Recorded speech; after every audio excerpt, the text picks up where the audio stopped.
किन मुद्दों को लेकर आप चुनाव लड़ रहे हैं? देखिए, पिछले 10 वर्ष से हरियाणा और करनाल के लोग अपने आप को ठगा हुआ महसूस कर रहे हैं।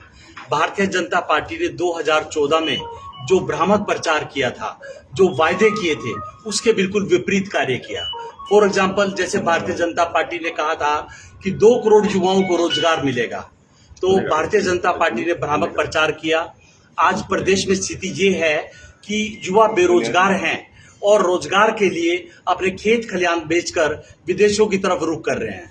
आज प्रदेश में भ्रष्टाचार चरम सीमा पर है, बेरोजगारी चरम सीमा पर है। भारतीय जनता पार्टी शिक्षा के संस्थान बंद कर रही है। भारतीय जनता पार्टी की प्राथमिकता है पूरे प्रदेश में अच्छे कार्यालय बनाना, जबकि आम आदमी पार्टी की प्राथमिकता ये है कि अच्छे शिक्षा के मंदिर बनाना। आम आदमी पार्टी की प्राथमिकता ये है कि अच्छे मोहल्ला क्लिनिक बनाना, अच्छे स्वास्थ्य केंद्र बनाना। आम आदमी की प्राथमिकता है कि लॉ एंड ऑर्डर की स्थिति बहुत अच्छी होनी चाहिए, महिला उत्पीड़न बंद होना चाहिए, महिला सुरक्षा को हम लोग प्राथमिकता देते हैं। बिंदल जी, आपको कितनी उम्मीद थी टिकट मिल जाएगी आपको? देखिए सुखीजा जी, बिल्कुल अंतिम समय में ये टिकट का फैसला हुआ है। इससे पहले बड़ी कशमकश चल रही थी और कांग्रेस के साथ अलायंस की बातचीत चल रही थी। मुझे लगता है कि बिल्कुल अंतिम समय में वो जो अलायंस की पॉसिबिलिटी खत्म हुई और उसके बाद आम आदमी पार्टी ने अपने प्रत्याशियों के नाम प्रकाशित करने शुरू कर। कब नॉमिनेशन कर रहे हैं आप? सर, कल लगभग 12 बजे हम लोग गोल्डन मोमेंट से निकलेंगे और लगभग 12 और 12:30 बजे के बीच में हम लोग नॉमिनेशन फाइल करेंगे। मैं आपके माध्यम से जितने भी मेरे पार्टी के कार्यकर्ता हैं, जितने मेरे सगे संबंधी हैं, करनाल वासी हैं, जो लोग मुझे प्यार करते हैं और जो आम आदमी पार्टी में आस्था रखते हैं, मैं सबसे सहयोग की आशा करता हूं और मुझे पूर्ण आशा है कि आप कल मुझे सहयोग देंगे, मेरे साथ चलेंगे और मुझे आशीर्वाद देंगे। कौन आ रहा है? बड़ा नेता कौन आ रहा है इसमें? कारण क्या है जी, ये जो हमारी टिकटें हैं बहुत अंतिम समय पर फाइल हुई हैं। लगभग आम आदमी पार्टी के कल 50 से ज्यादा प्रत्याशी अपने नॉमिनेशन फाइल कर रहे हैं, इसलिए हाईकमान का 50 जगह पर उपलब्ध होना बहुत मुश्किल है। मैं खुद प्रदेश का प्रदेश कोषाध्यक्ष हूं, तो मैं समझता हूं कि मुझे और लोगों को ये मौका देना चाहिए। तो करनाल में तो हम करनाल की जनता के साथ ये नॉमिनेशन फॉर्म भरेंगे। राघव चड्ढा आ रहे हैं, वो फंद में आ रहे हैं और कहाँ आ रहे हैं? कितने का टारगेट है, कितनी सीटें जीत पाएंगे? देखिए, हमें पूर्ण आशा है कि हरियाणा प्रदेश की जनता भारतीय जनता पार्टी के 10 साल के कुशासन से त्रस्त है। इससे पहले यहाँ पर कांग्रेस का शासन था। यदि कांग्रेस का शासन होता तो भारतीय जनता पार्टी के शासन की जरूरत ही नहीं पड़ती। तो इसका मतलब ये हुआ कि हरियाणा की जनता ने कांग्रेस को भी आजमाया और भारतीय जनता पार्टी को भी आजमाया। अब जो मुख्य विकल्प है वो आम आदमी पार्टी है और हरियाणा की जनता दिल्ली और पंजाब की तरह जो सुख सुविधाएं मिल रही हैं, जैसे दिल्ली में हम लोग 200 यूनिट बिजली फ्री दे रहे हैं, पंजाब में 300 यूनिट बिजली फ्री दे रहे हैं, पंजाब में हमने 20 से ज्यादा टोल टैक्स बंद कर दिए हैं, पंजाब में लगभग हमने 50,000 लोगों को 2 साल में नौकरियां दी हैं, 2.5 लाख लोगों को निजी क्षेत्र में हमने नौकरियां दी हैं, लगभग 15,000 कच्चे कर्मचारियों को पक्का किया है और महिलाओं को फ्री यातायात की सुविधाएं दी हैं। तो हरियाणा की जनता भी दिल्ली और पंजाब की तरह ये सुख सुविधाएं चाहती है। आज पंजाब में 300 यूनिट बिजली हम लोग फ्री देते हैं, 90% लोगों के घर का बिजली का बिल नहीं आता। और हरियाणा में बिजली सबसे महंगी है, हरियाणा में बेरोजगारी सबसे ज्यादा है, हरियाणा में भ्रष्टाचार सबसे ज्यादा है, हरियाणा में महिला उत्पीड़न सबसे ज्यादा है और यहाँ पर लॉ एंड ऑर्डर की बहुत ही लचर व्यवस्था है। तो इसलिए हरियाणा की जनता टकटकी लगाए देख रही है कि कब उन्हें पंजाब और दिल्ली की तरह सुविधाएं मिलेंगी। हाँ जी, करनाल में बीजेपी का जगमोहन को उम्मीदवार बनाया गया आपके मुकाबले में, आप अपनी स्थिति कैसे समझते हैं? देखिए, आम आदमी पार्टी की स्थिति बहुत अच्छी है। मैंने सन्नी जी अभी आपको बताया कि भारतीय जनता पार्टी के 10 साल के कुशासन से लोग बेहद त्रस्त हैं। लोग इस समय बदलाव चाहते हैं, लोग परिवर्तन चाहते हैं।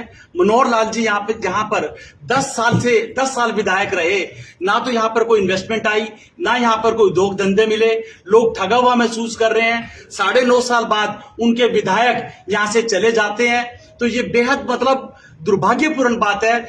जिस व्यक्ति को करनाल की जनता ने पूरे 5 वर्ष के लिए चुना था, उन्होंने करनाल की जनता के साथ कोई बातचीत नहीं करी और 4.5 साल का अपना कार्यकाल बगैर पूरा किए 4.5 साल बाद वो यहाँ से चले गए।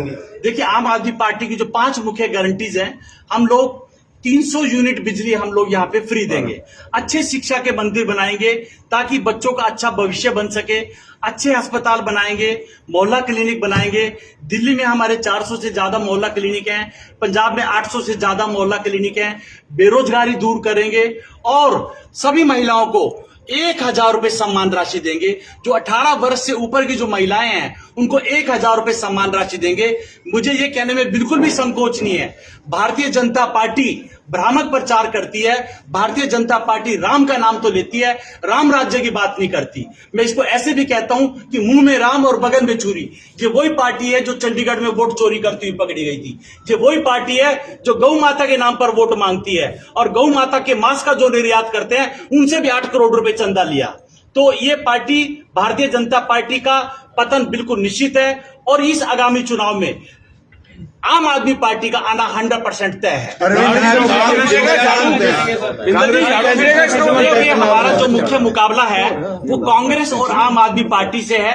भारतीय जनता पार्टी अपनी 10 साल की एंटी इनकम्बेंसी से प्रभावित होगी और भारतीय जनता पार्टी का कोई वजूद नहीं है। मुझे नहीं लगता कि Bharatiya Janata party double digit का आंकड़ा भी टच करेगी। अरविंद केजरीवाल को जमानत मिलेगी? हमें पूर्ण आशा है। उनको झूठे केस में फंसाया गया है। ये मैं नहीं कह रहा, ये पूरा देश कह रहा है। किस प्रकार से भारतीय जनता पार्टी ने अपने राजनीतिक स्वार्थों की पूर्ति के लिए ईडी और सीबीआई का दुरुपयोग किया। आज तक किसी भी राजनीतिक पार्टी ने आजादी के लगभग 78 वर्षों में किसी भी पार्टी ने इस तरीके से अपनी सरकारी एजेंसियों का दुरुपयोग नहीं किया। ये बिल्कुल झूठा मुकदमा है। भारतीय जनता पार्टी आम आदमी पार्टी के बढ़ते हुए कदमों से डरी हुई है।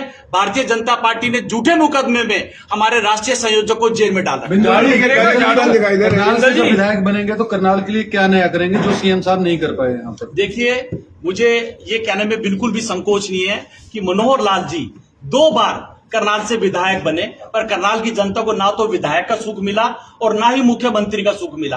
हालत ये थी कि कोई भी व्यक्ति अपना दुख दर्द लेके उन पर पहुंच नहीं सकता था। जब कोई व्यक्ति उनसे मिलने जाता था ना तो ऐसा लगता जैसे किसी पुलिस थाने में चला गया हो, जैसे किसी थानेदार से बात कर रहे हो। कोई जनप्रतिनिधि वाली बात ही नहीं थी। ये पहले तो कहते कि जनता जनार्दन है और जब ये पावर में आ जाते हैं तो ये जनार्दन बन जाते हैं और जनता बिल्कुल जमीन पर। ये तो जनता से मिलना पसंद नहीं करते। लोग सेल्फी लेने की कोशिश करते हैं, उसका मोबाइल झटक देते हैं, किसी को बोलते हैं तेरे को चंद्रमा पर भेज देंगे, किसी को कुछ और किसी को कुछ। इनकी तो कहने और कथनी और करने में बेहद अंतर है। करनाल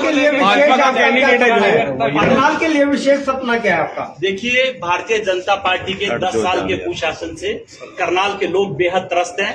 करनाल में सड़कों का बुरा हाल है। करनाल में कल्पना चावला बेहद दयनीय स्थिति में है। करनाल में भ्रष्टाचार का आलम है।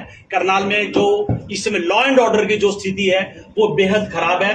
तो हम सब इन चीजों पर काबू करेंगे और करनाल में जैसे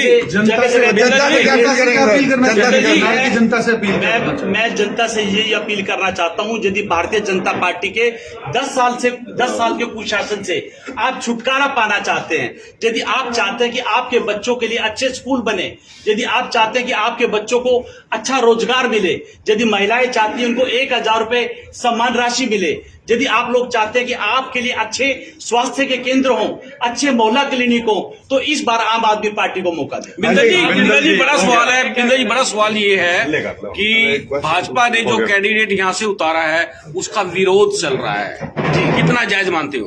देखिए, बिल्कुल निश्चित है। मैं बार बार ये बात दोहरा रहा हूं कि भारतीय जनता पार्टी के 10 साल के कुशासन से लोग त्रस्त हैं।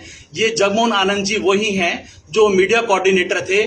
जब जगमोहन जी मनोहर लाल जी के साथ होते तो किसी व्यक्ति की हिम्मत नहीं होती थी उनसे मिल सके। वो ऐसा घेरा डाल के रखते थे कि उनसे कोई मिल ही नहीं सकता था। आज यही वजह है कि उनका इतना विरोध हो रहा है।